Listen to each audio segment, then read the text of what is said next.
Hello friends, welcome to every study channel. दोस्तों, पोल्टे में आज हम बजटीय प्रक्रिया या बजटिंग प्रोसेस इन पार्लियामेंट के बारे में देख रहे हैं और हम यह देखेंगे कि पार्लियामेंट में उसकी प्रोसेस क्या होती है या हम पार्लियामेंट में बजट पास करने की प्रोसेस क्या चलती है और किस तरह से पेश होता है और किस तरह से पास होता है।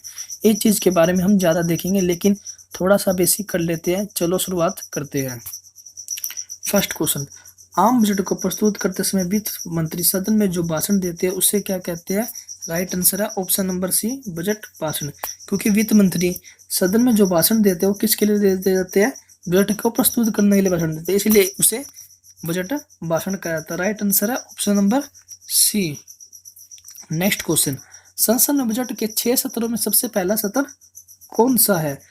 पहले देख लेते हैं कि संसद में बजट के 6 सत्र कौन कौन से हैं। पहला सत्र तो बजट का प्रस्तुतिकरण, दूसरा आम बहस, तीसरा विभागीय समिति द्वारा जांच, चौथा है अनुदान की मांग पर मतदान, पांचवा है विनियोग विधेयक, छठा है वित्त विधेयक।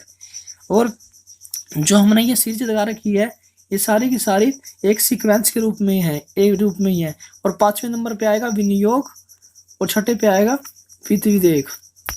ठीक है, तो प्रश्न में पूछा क्या है कि संसद में बजट के 6 सत्र में सबसे पहला सत्र कौन सा है? तो राइट आंसर क्या? ऑप्शन नंबर ए, बजट का प्रस्तुतिकरण। नेक्स्ट क्वेश्चन, पारित होने की प्रक्रिया बजट कितने सत्रों से गुजरता है? अभी आपको बताया था कि बजट कितने सत्र, बजट के कौन कौन से कितने सत्र से गुजरता है? राइट आंसर है ऑप्शन नंबर डी, 6 सत्र। कौन कौन से अभी आपको बताया था? बजट का प्रस्तुतिकरण, आम बहस, विभागीय समिति द्वारा जांच, अनुदान की मांग पर मतदान, विनियोग विधेयक और वित्त विधेयक। देखिए 6 के 6 प्रक्रिया बजट पास करने की प्रक्रिया। अब इस हिसाब से प्रश्न में क्या पूछा, बजट कितने सत्रों से होकर गुजरता है? राइट आंसर क्या है? Option number D, 6।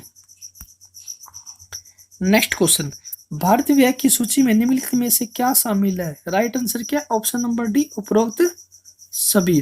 इसमें क्या कि बाहरी एक्सपेंड की सूची में किस खर्चे को सम्मिलित किया जाए? इसमें राष्ट्रपति, उपराष्ट्रपति, लोकसभा अध्यक्ष, उपाध्यक्ष, राज्यसभा के सभी के वेतन को भारतीय व्यय पे इंक्लूड होते हैं। और जो सुप्रीम कोर्ट के न्यायाधीश के वेतन, भत्ते और पेंशन सभी भारतीय व्यय पे डिपेंडेंट होती है। और कैग, लोकसभा अध्यक्ष के सदस्यों का वेतन ये भी सब भारतीय व्यय पे ही इंक्लूड होती है।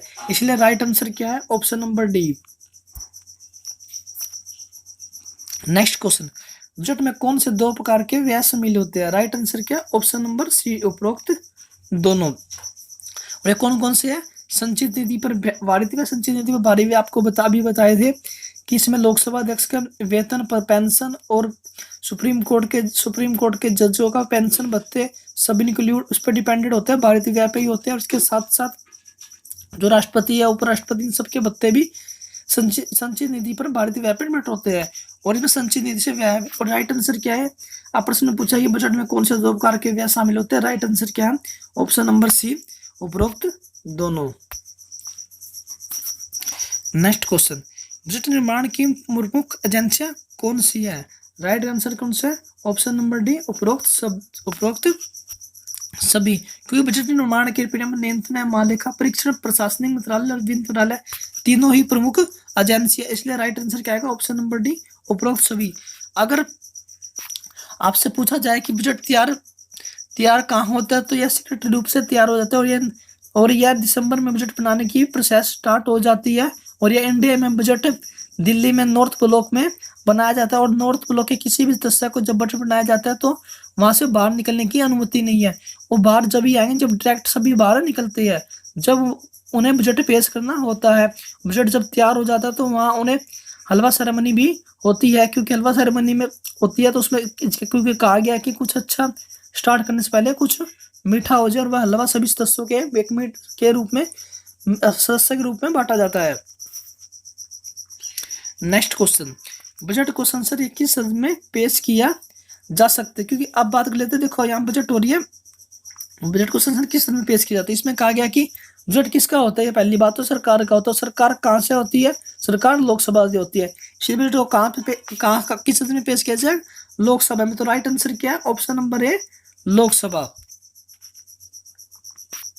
नेक्स्ट क्वेश्चन, किस वर्ष दोबारा से रेलवे बजट और आम बजट को एक साथ मिला लिया गया था? अब यहाँ इसकी डिटेल से देख लेते हैं कि 2016 में एक समिति बैठी थी जो 5 सदस्यों की समिति थी। इसमें रेलवे के सदस्य थे, कुछ आम आम नॉर्मल सदस्य थे और दोनों ने 2017 में दोनों को बजट को मिला लिया था। 2016 में समिति बैठी थी और 2017 में इन्होंने दोनों बजटों को एक साथ पेश किया था, परंतु पहले बजट फरवरी के लास्ट में पेश किया जाता था संसद में, अब फरवरी के फर्स्ट वीक में ही पेश किया जाता है। एक और प्रथा थी ब्रिटिश काल से चली आ रही थी कि बजट शाम को 5 बजे ही पेश किया जाता था, परंतु अब इसका कोई निर्धारण नहीं है। अब बजट को सुबह 11 बजे पेश किया जाता है। अब प्रश्न में क्या पूछ रहे हैं, किस वर्ष दोबारा से रेलवे बजट और आम बजट को एक साथ मिला लिया गया? तो राइट आंसर क्या है? ऑप्शन नंबर बी 2017, क्योंकि कमेटी 2016 में बैठी थी। नेक्स्ट क्वेश्चन, एक्वर्थ समिति की सिफारिश पर रेलवे बजट और आम बजट को किस वर्ष पृथक कर लिया गया है? तो पहले बात तो देख लेते हैं कि बजट यहाँ पहले देख लेते हैं बजट कितने टाइप के होते हैं। बजट दो तरह के होते हैं, एक तो रेलवे बजट होता है और एक आम बजट होता है। 1860 से बजट पेश करने की प्रथा इकट्ठे चली आ रही थी और आने वाले टाइम में रेलवे का काम बढ़ गया और रेलवे ने अलग अपने बजट पेश करना चला गया और रेलवे का बजट रेल मंत्री प्रस्तुत करता है। और प्रश्न की बात कर लेते हैं, एक वर्ष में किस बार से रेलवे बजट और आम बजट को कब पृथक किया गया था? राइट आंसर क्या है? Option number D 1921। Next question, budget में निम्नलिखित में क्या शामिल किया जाता है? पहले बजट की बात, बजट में 3 ईयर का डाटा लिया जाता है, प्रीवियस ईयर, करंट ईयर और फ्यूचर ईयर। प्रीवियस ईयर में पिछले सरकार ने कहाँ काम किया है और उसने पैसों कहाँ खर्च किया और कहाँ से इनकम प्राप्त हुई है।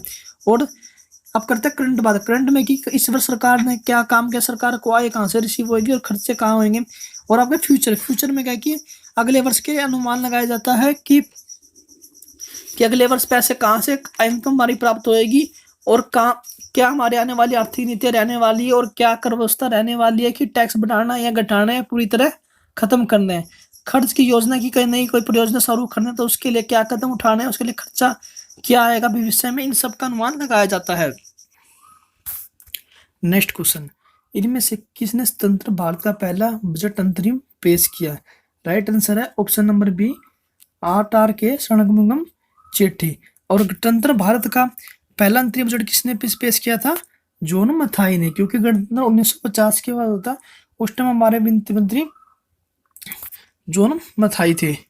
और बात कर लेते हैं कि अंतरिम बजट, जो अंतरिम बजट है। नेक्स्ट क्वेश्चन, चुनाव वाले वर्ष में बजट कितनी बार पेश किया जा सकता है? राइट आंसर क्या है? ऑप्शन नंबर बी 2 बार, क्योंकि चुनाव में खर्चा बढ़ जाता है और चुनाव वर्ष के बीच में ही आ जाए तो हम पूरा बजट नहीं बना सकते, क्योंकि क्या पता सरकार 1 साल के लिए बजट बना दे, परंतु क्या था सरकार चेंज हो जाए, क्योंकि हमारे रिजल्ट आने में सरकार चेंज हो जाए, क्योंकि हमारे यहाँ लोकतंत्र सरकार है और जनता का मत किस तरफ पता चला जाए पर हमें नहीं पता, और सरकार चेंज हो जाए और वह पुराना बजट को सही ना माने, उसको पसंद ना करे या उसको पसंद ना आए, इसलिए चुनाव तक एक ही बजट पेश किया जाता है और इलेक्शन के बाद सरकार एक पूर्ण बजट बनाती है। चुनाव से पहले जो बजट बनाया जाता है उसे अंतरिम बजट कहता है। और अंतरिम बजट के अन्य नाम क्या है? मिनी बजट और लेखा अनुदान बजट। नेक्स्ट क्वेश्चन, भारत में 1 अप्रैल से 31 मार्च तक चलने वाले वित्त वर्ष की शुरुआत किस वर्ष हुई थी? राइट आंसर है ऑप्शन नंबर बी 1867।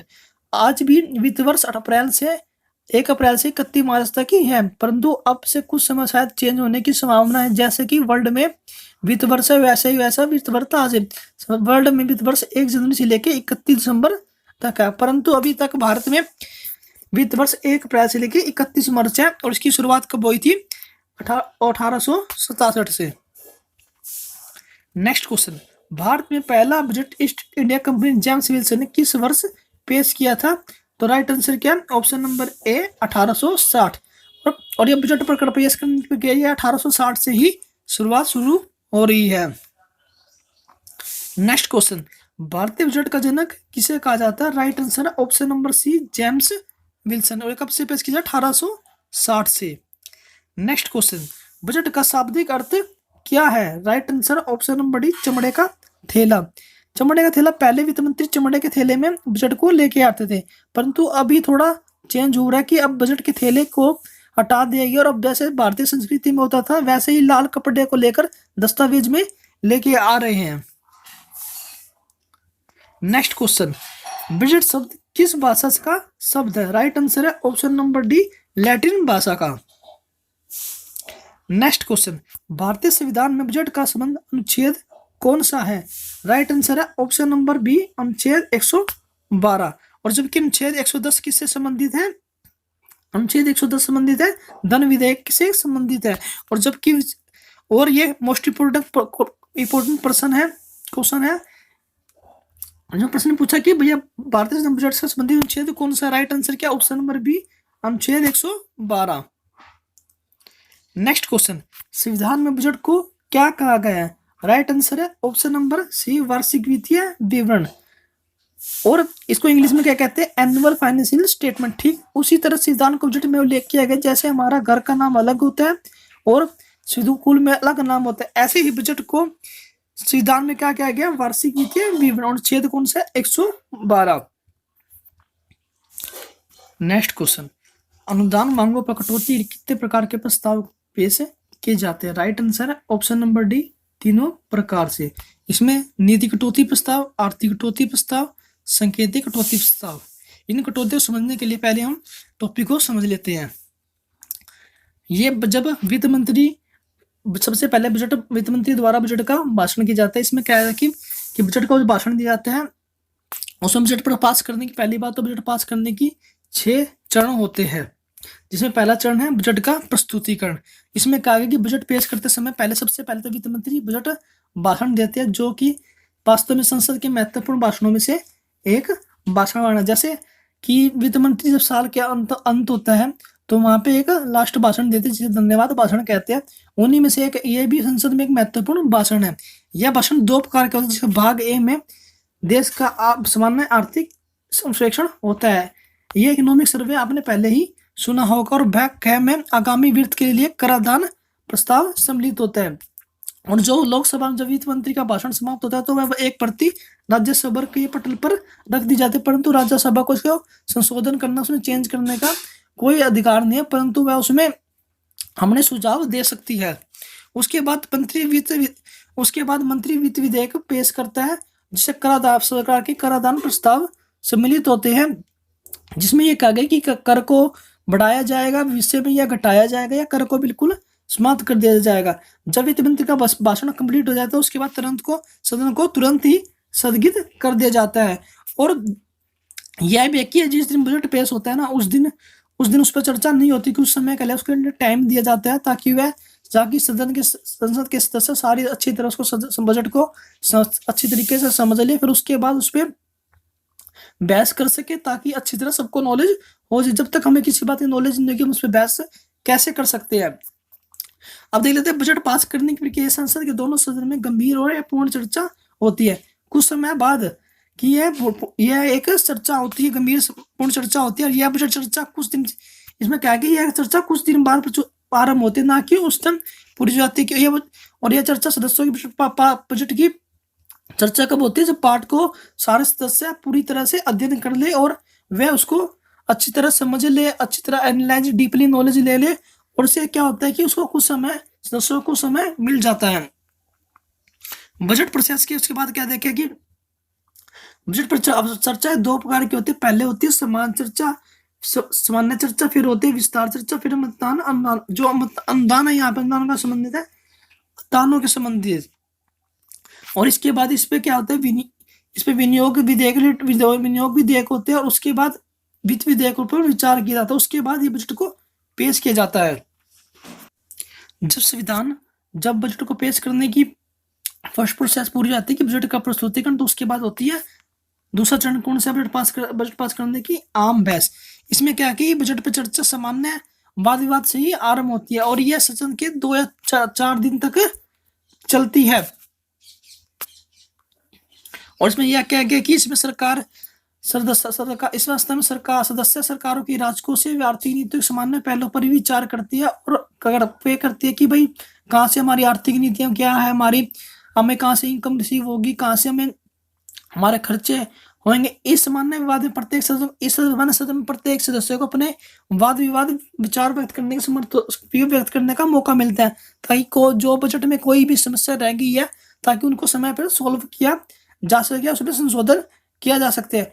अगर सरकार को आभास हो जाता है किसी विशेष प्रस्ताव के प्रति बाद प्रस्ताव की प्रक्रिया होने वाली शामिल है। इसमें कहा गया कि सभी सदस्यों को मौका दिया जाता है कि भाई किस जो बजट पेश किया उसमें क्या मिस्टेक रहेगी, क्या उसमें संशोधन करना है, इस पर अपने विचार दिए प्रकट की जाते हैं खुल के रूप से। अनुदानों की मांगे, इसमें क्या कहेंगे, बजट में सम्मिलित व्यय के अनुमानों को सभा द्वारा अनुदानों की मांगों के रूप में मतदान के जरिए स्वीकृत होना चाहिए। इसमें कहा गया कि जो बजट में व्यय का अनुमान लगाया परंतु सभी मंत्रालय क्रमबद्ध रूप से अपने भी अनुदान के जरिए मांगों को रखते हैं। और जो पृथक मान होती है, इसमें कहा जाता है कि यह पैसे उल्टे इस मंत्रालय को वापस देने नहीं होते संसद को। इसमें कहा गया कि जो मांग होती है उसमें जो मांग करी जाती है ना कि इसमें हमें 5 लाख रुपए चाहिए, तो इसमें पूरा विवरण होता है कि उस अनुदान का विवरण होता है कि उस अनुदान का पैसे को कहाँ खर्च करें, कब खर्च करेंगे, किस तरह खर्च करेंगे, क्रमबद्ध खर्च करें, कैसे करें, सब उसको चीज का विवरण होता है।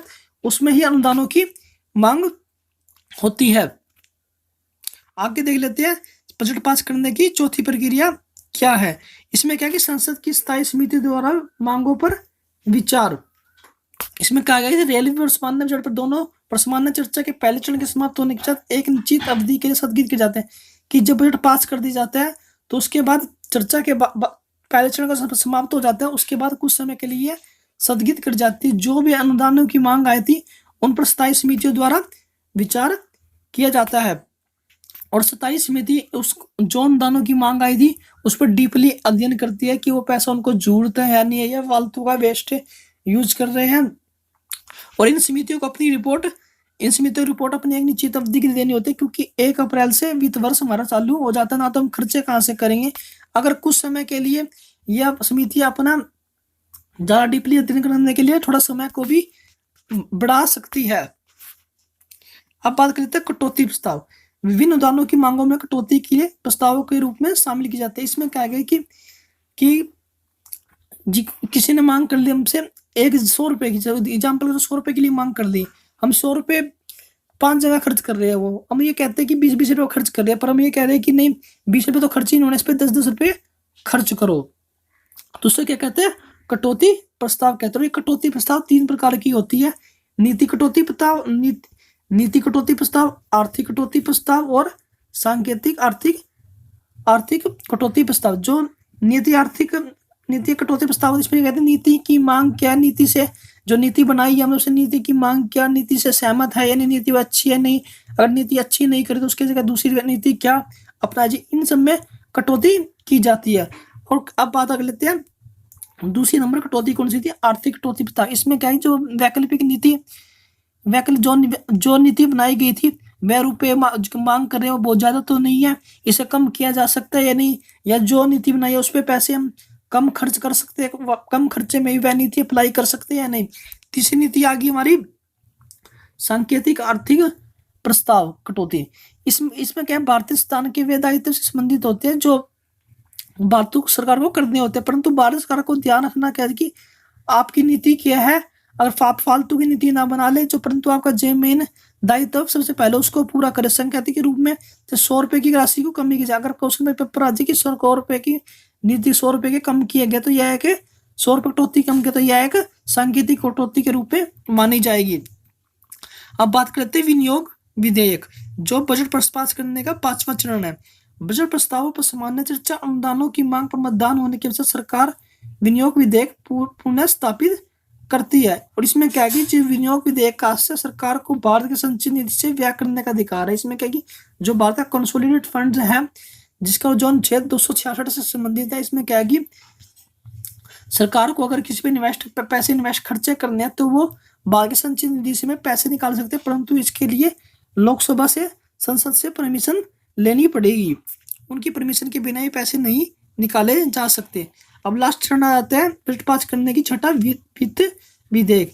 वित्त विधेयक भारत सरकार को उसी वर्ष के वित्तीय प्रस्तावों को प्रभावी करने के लिए पुनर्स्थापित किया जाता है कि वित्त विधेयक में विनियोग विधेयक के विपरीत सोचनी। अब ये तो बजट पास करने का पहली बात तो लास्ट चरण है। और इसमें क्या गया कि जो वित्त विधेयक में ना विनियोग विधेयक के विपरीत संशोधन की जा सकते हैं, परंतु विनियोग विधेयक में संशोधन नहीं कर सकते, हम पैसों को बढ़ा कर डाल नहीं सकते इसमें, परंतु वित्त विधेयक में संशोधन कर सकते। अब इस एडिशनल बात देख लेते हैं कि हम अनुपूरक अतिरिक्त अनुदान क्या होते हैं? जो बजट हमने बनाया था उसमें जो खर्चे इंप्लीमेंट किए थे, जैसे हमने कि बजट के में 100 रुपये एग्जाम्पल करो, 100 रुपये खर्चा नहीं कह रहे भी 100 रुपये में यह खर्चा पूरा हो जाएगा, परंतु यह खर्चा 120 या 130 रुपये का खर्चा आ रहा है, तो जो 100 रुपये के लिए बजट बना दिया गया था, जो 20 रुपये हमारे एडिशनल बने हैं, तो उन पर जो अतिरिक्त व्यय की आवश्यकता होती है वो संसद के एक अनुपूरक पट अनुमान पर रखा जाता है, ताकि वो खर्चे हमें जो 20 रुपये हमारा एक्स्ट्रा खर्च हुआ है वो हमें मिल सके। अब लास्ट क्वेश्चन दे लेते हैं, जो प्रश्न हमें बता रहा है, भारत के संविधान के केंद्र सरकार के लिए कौन सी निधि की व्यवस्था करती है? राइट आंसर क्या? ऑप्शन नंबर डी, उपरोक्त सभी। इन तीनों के बारे में कौन कौन से आते हैं? भारत की संचित निधि, भारत का लोक लेखा, भारत का लक्ष्मी निधि, ये तीनों के तीनों इसमें सम्मिलित किए जाते हैं। हम बात कर लेते हैं भारत की संचित निधि। संचित निधि को कहते हैं कंसोलिडेट फंड भी कहा जाते हैं, और इसके अनुच्छेद 266 से संबंधित है। इसमें जो भी पैसा निकालते हैं हम, वह लीगल रूप से निकालते हैं, और इसके लिए वह पैसा निकालने से पहले हमें लोकसभा से परमिशन भी लेनी पड़ती है। जब परमिशन देते जब भी पैसे निकाले जा सकते हैं। अब बात कर लेते हैं लोक लेखा समिति। लोक लेखा समिति को पब्लिक अकाउंट भी कहते हैं। जो संचित निधि में से पैसे निकाले हैं हमने, वह लोक लेखा समिति की पब्लिक करना वो लोक लेखा अकाउंट में रख लेते हैं। बात कर लेते हैं भारत की आकस्मिकता निधि।